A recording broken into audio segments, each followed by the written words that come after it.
So let's talk about going the other direction. Um, Instead of using load word, where we pull something from memory, I want us to think about how to actually put something into memory. I want to use a store word.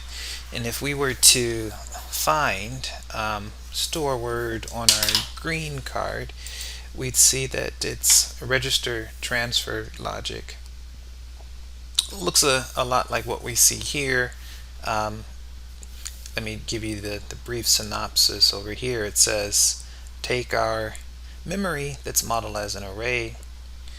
We're going to place something in it at a particular index, and what we're going to place in it will come from a register at some particular number. Right? One of those registers, one of the 31 registers, we're going to go grab one of those values, a value from one of those registers, and put it into memory.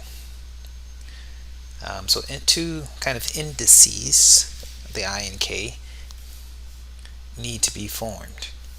So this one here just really represents a value from 0 to 32, but we're going to have another register, and it's going to be selected based on RS, and we're going to extract a value out of that register and add to it an immediate value.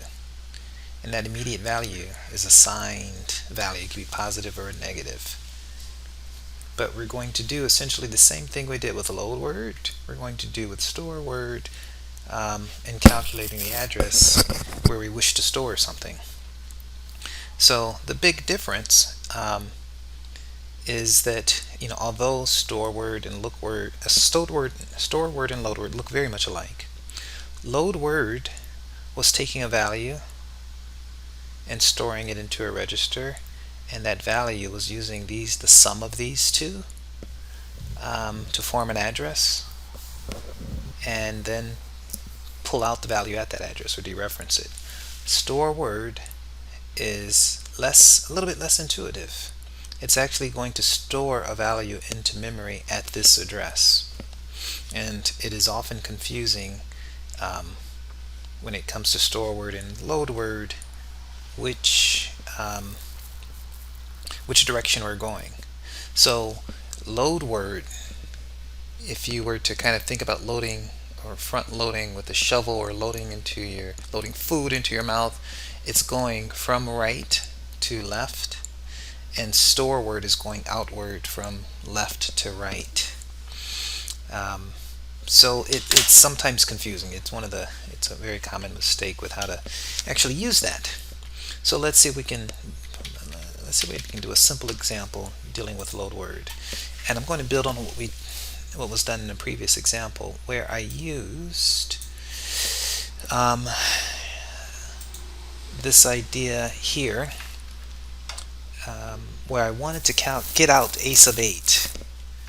All right, so I was able to extract a sub 8 and move it into a particular register, and that register that I moved it into was T2. Oh, is it a sub 8? Yeah, a sub 8. So remember that in doing this, 0, 1, 2, 3, 4, 5, 6, 7, 8. So that value, a sub 8, his address, if I multiply his index by 4, I know how many bytes away he is from the address of the start of that series of words. So that should bring me an 8 into T2. Right? So let's go ahead and assemble it. We're going to step through until we complete that yellow goes, and then we complete that last step, and we do see that there's an 8 inside of T2. And just to make sure we're kind of doing this correctly, I could also go ahead and do a 28, and that 28 is going to give me a 7 inside of T2, and you'll see a 7 that shows up over here.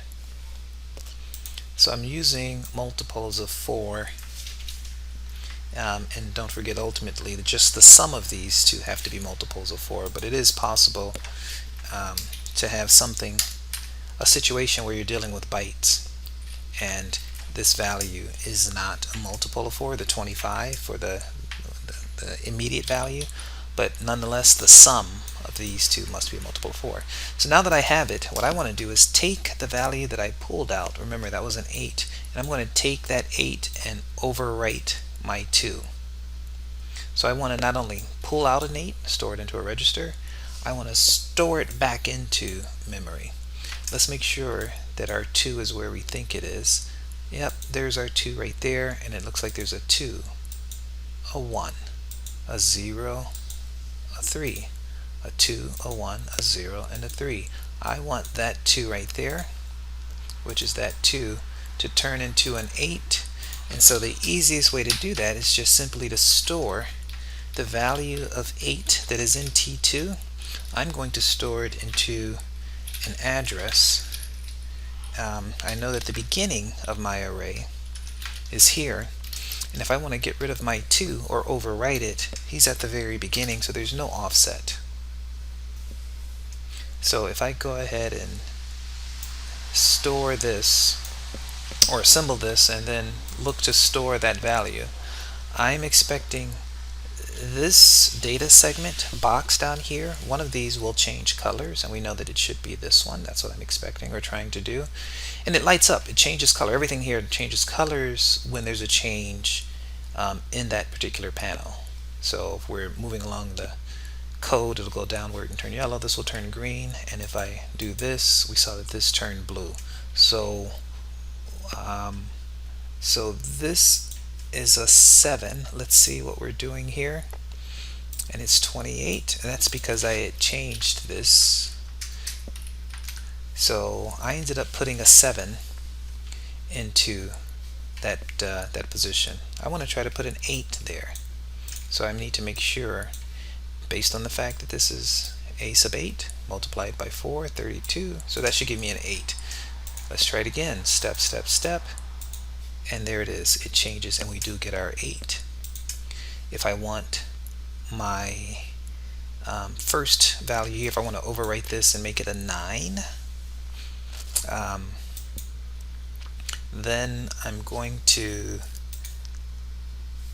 have to add 4 more, make this a 36, and you should see a 9 get overwritten inside of T2. So a 9 will be written to T2, but it will be written into memory at this location. So I'll expect my 2 to become a 9. Let's assemble it, and there's my 2. I'll step, step, step, step, and there it is. My 2, what was a 2 in memory becomes a 9. So in memory, fixed in memory is 91034. And this code now is just kind of just running. It's been initialized, but it's running, and those values, all of them could change. So everything that we're doing here is really just kind of an initialization, the same way that you would, initialize an array in C. But those values certainly could change. So this just does the initialization of our memory, of our data segment. So that's how we would use store word.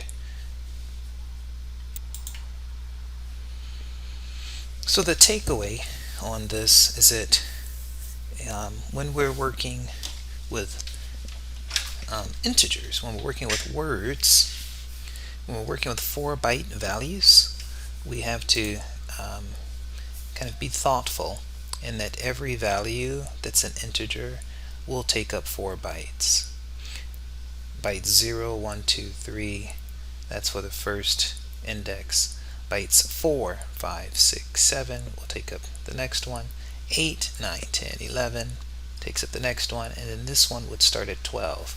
The important relationship is between the index and the starting position in memory. So if I multiply the index by 4,